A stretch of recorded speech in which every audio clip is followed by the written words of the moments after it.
New York City was alive with its usual chaos, blaring horns, hurried footsteps, and flashing billboards lighting up the damp streets. The air smelled of rain, the pavement still slick from an earlier downpour.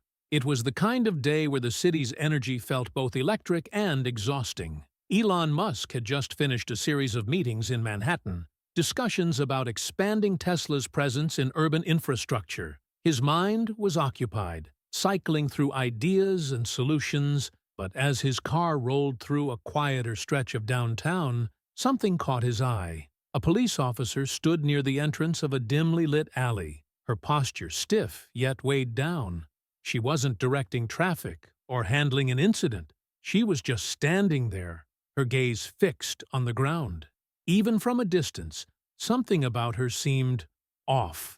Elon wasn't sure what made him do it, but he found himself tapping on the partition between him and his driver. "Stop here for a second," he said. His security detail hesitated. "Everything okay, sir?" Elon nodded. "Just give me a minute." Stepping out of the car, he approached the officer cautiously. She hadn't noticed him yet, too lost in her own thoughts. When she finally looked up, her eyes widened slightly. Recognition flickered across her face, but exhaustion overshadowed it. "Mr. Musk?" she asked, her voice betraying her surprise. "Yeah," he said simply, offering a small, almost sheepish smile. "But more importantly, are you okay?" She straightened instinctively, as if trying to regain control over whatever had momentarily cracked her armor. "I'm fine," she said quickly. Too quickly. Elon tilted his head slightly, studying her. "You sure?" "Because I'm getting the feeling that's just a line you say a lot." The officer let out a breath, shaking her head as she looked away. The street noise seemed distant now, drowned out by the storm brewing inside her. "It's just—" she started, then stopped, her throat tightening. "Some days, it feels like no matter what we do, it's never enough. We show up, we try to help, but people still suffer. And lately, I've started wondering if any of it even makes a difference." Elon was quiet for a moment, letting her words settle. When he finally spoke, his voice was calm but certain. "I get that," he said. "More than you probably think." She gave him a skeptical glance. "You? Come on." He chuckled lightly, but there was no humor in it. "You ever try to send a rocket into space while half the world is betting on you to fail?" He shook his head. "I've had launches explode, entire projects collapse, people telling me over and over again that what I'm trying to do is impossible. And for a while, I started to believe them." She was listening now, really listening. "But here's what I figured out," Elon continued. "It's not about winning every single battle. It's about pushing forward, even when it feels like nothing is changing. Because eventually, something does change. And sometimes, you don't even realize how much of a difference you're making just by showing up." The officer swallowed hard, his words cutting through the noise in her head. "I don't know," she admitted. "It's hard to believe that some days—" "Yeah," Elon agreed. "Some days, it is." A long silence stretched between them, the kind that didn't need to be filled. Then, Elon reached into his jacket pocket and pulled out a small, sleek card. Unlike a typical business card, it had no company branding, no formal title. Just his name and a direct contact. "If you ever feel like you're carrying too much alone," he said, handing it to her, "call this number. I might not have all the answers, but I can promise you this. You're not alone in feeling like this." The officer stared at the card, then back at him. "Why are you doing this?" she asked, her voice barely above a whisper. Elon shrugged. "Because I've had people step in for me when I needed it. Now I do the same when I can." She nodded slowly, gripping the card a little tighter. As Elon turned back toward his car, she called out, "Hey, Musk?" He glanced over his shoulder. "Thanks," she said. He smiled, just a small one, before stepping into the vehicle. As the car pulled away, the officer stood there for a long time, the weight on her shoulders feeling just a little lighter. Maybe, just maybe, she could keep going. For days after the encounter, The officer found herself turning Elon Musk's words over in her mind. It wasn't just what he had said. It was the fact that he had stopped. That someone like him, a man constantly moving forward, had taken a moment to acknowledge her. A single officer lost in the noise of the city. She had thought about calling the number on the card more than once, but something always held her back. Maybe it was pride, maybe it was fear.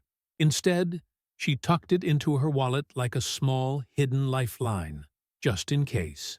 But something inside her had shifted. One evening, about a week later, she was back on duty in a different part of the city. It was a rougher neighborhood, the kind where officers were more likely to be met with hostility than gratitude. A young man sat on the curb outside a bodega, his hood pulled up over his head, his hands gripping his knees. She had seen that look before, some combination of exhaustion, frustration, and something deeper, something harder to name. Normally, she might have kept walking. She had a job to do, and stopping for every troubled soul wasn't part of it. But this time, she hesitated. Then, almost without thinking, she walked over and crouched down beside him. "Rough night?" she asked. The guy flinched, startled. He looked up at her with wary eyes, clearly expecting trouble. "What? You gonna tell me to move along?" She shook her head. "Number, just asking if you're okay." He blinked, thrown off by the unexpected response. "Why do you care?" She thought about that for a second. Why did she care? "Because I know what it's like to feel like no one does," she finally said. He stared at her for a moment, then exhaled sharply, shaking his head. "Yeah, well, not really having the best night." She didn't pry, she didn't push. She just sat there for a minute, offering the kind of quiet presence that Elon Musk had given her that night. Eventually, the young man rubbed his hands over his face and let out a slow breath. "Thanks, I guess." She nodded and stood up. "Take care of yourself, all right?" As she walked away, she realized something. Maybe she couldn't fix everything. Maybe she couldn't change the world overnight. But sometimes, stopping for just one person was enough. A few nights later, after another long shift, she sat in her tiny apartment, the city's distant hum filtering through her window. She pulled out her wallet, fingers brushing over the smooth edges of the card Musk had given her. Before she could second-guess herself, she dialed the number. A few rings, then a voice, casual but unmistakable. "This is Elon." She let out a nervous breath, half expecting him to have forgotten about her. "Hey, I don't know if you remember me, but the officer from the alley," he said immediately. "Yeah, I remember." She laughed softly, more out of surprise than anything. "Didn't think you actually picked up your own calls." "I try," he said. "So, what's on your mind?"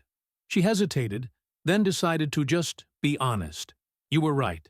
About what you said. About how showing up makes a difference, even when it doesn't feel like it. I think I needed to hear that more than I realized." There was a brief pause before Musk spoke again, his tone thoughtful. "Good," he said. "You ever think about taking that a step further?" She frowned. "What do you mean?" "I mean," he seemed to be considering something. "What if there were better support systems for officers like you? People on the front lines, dealing with this kind of pressure every day. You shouldn't have to carry all of it alone." She hadn't expected that. "You're talking about, what, a mental health initiative?" "Something like that," Musk said. "Maybe something bigger. If you're interested, I'd love to hear your thoughts."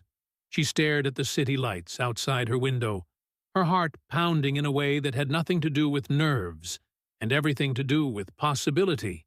Maybe this was the reason he had stopped that night. Maybe this was the reason she hadn't given up. And maybe, just maybe, this was only the beginning. The officer sat in stunned silence, Elon Musk's words still hanging in the air. A mental health initiative for officers? It wasn't something she had ever imagined herself being a part of. But the more she thought about it, the more it made sense. She had seen firsthand how the job wore people down, how officers buried their struggles under layers of silence and pride. She had done it herself, until Musk had stopped and given her permission to let some of that weight go. Maybe it was time to do the same for others. Taking a steady breath, she finally spoke. I don't know the first thing about starting something like that. That's fine, Musk replied. You don't have to. You just have to know what needs to change. The rest? We'll figure it out. A week later, she found herself sitting in a sleek, minimalist conference room at one of Musk's offices in Manhattan. It felt surreal.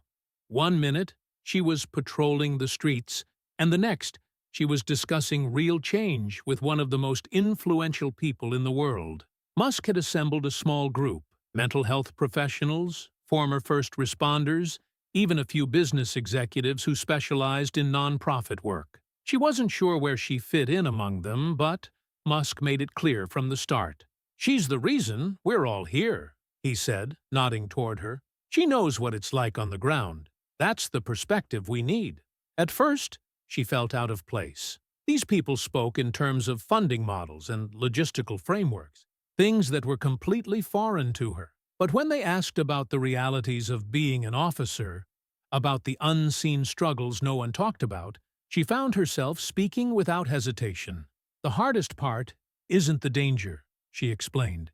It's the isolation, the feeling that no one understands what you go through, and even if they did, admitting that you're struggling is seen as weakness.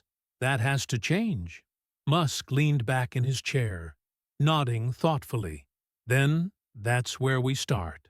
Over the next few months, what had started as a simple conversation turned into something much bigger. With Musk's backing, a pilot program was launched, a confidential support network for first responders, providing therapy, peer counseling, and wellness resources without fear of stigma or repercussions. The officer found herself at the center of it all. She wasn't just a participant. She was a driving force. Her story, her perspective, and her willingness to be vulnerable became the foundation on which the program was built. She spent her days working alongside therapists and crisis intervention specialists, helping to shape the program into something that truly addressed the needs of officers like her. And in the evenings, she still walked the streets of New York, doing the job she had dedicated her life to. Only now, she wasn't just responding to emergencies. She was creating a solution for the people who responded to them every day. Months later, at the official launch event for the program, she found herself standing on a stage, looking out at a room full of officers, firefighters, paramedics, people who had spent their lives putting others first. Musk stood beside her, but this time it was her turn to speak. I never thought I'd be standing here, she admitted, gripping the microphone. I never thought that one conversation, one unexpected moment, could change so much. But it did. She scanned the crowd, recognizing the exhaustion in some faces, the guarded expressions of those who still weren't sure if this was for them. I get it, she continued. I know what it's like to feel like you have to carry everything alone, to feel like no one sees what this job does to you. But I promise you this, you don't have to go through it by yourself. She paused, taking a deep breath. Change starts with us. It starts with admitting that we're human too.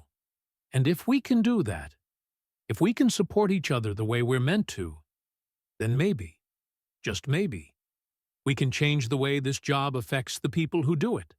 The room was silent for a long moment. Then, one by one, people began to clap. As the applause grew, Musk leaned over slightly and murmured, "Told you it was possible." She glanced at him, a small smile breaking through. "Guess I owe you one." He shook his head. "Remember, you did this. I just gave you the push." As she stepped off the stage, she felt something she hadn't in a long time. Pride, not just in the job she did, but in the impact she was making.